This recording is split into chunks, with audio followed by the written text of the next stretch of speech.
This is new at 10. Tonight we're hearing from Muslim leaders in Colorado Springs about the attacks happening overseas at the hands of Hamas.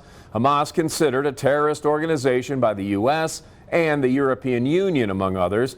News 5's Maggie Bryan in studio after speaking with leaders of one local mosque about their perspective on this conflict. Maggie?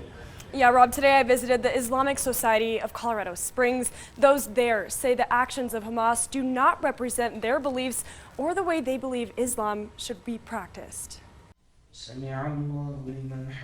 It's a Friday evening, and Ibrahim Han is bowing in prayer at the mosque he's been going to since he was a little boy. I made a lot of friends here.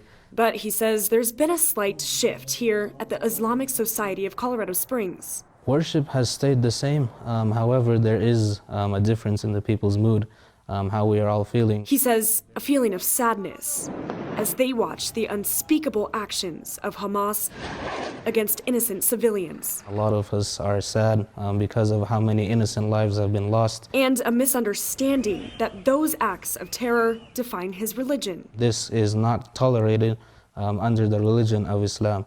And we see the things that are going on out there. It is very devastating.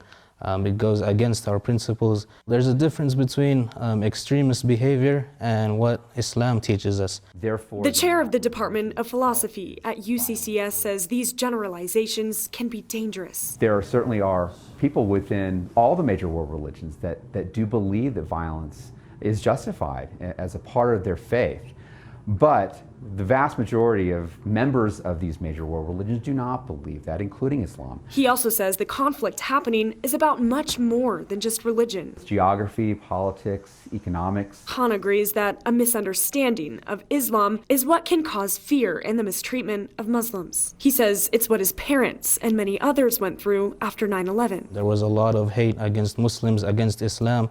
And I think a lot of it is because people did not know, or they do not know what Islam is and what we stand for. And we're not against any religion.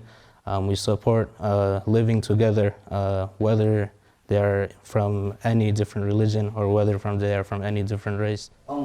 Tonight, he prays for peace as he recites the words, "Peace be with you," a core principle he wants those to remember about Islam. And President Biden has made it clear that the U.S. stands with Israel, but today in a speech he acknowledged the plight of thousands of Palestinians, saying, quote, "We can't lose sight of the fact that the overwhelming majority of Palestinians had nothing to do with Hamas and Hamas's appalling attacks." Rob.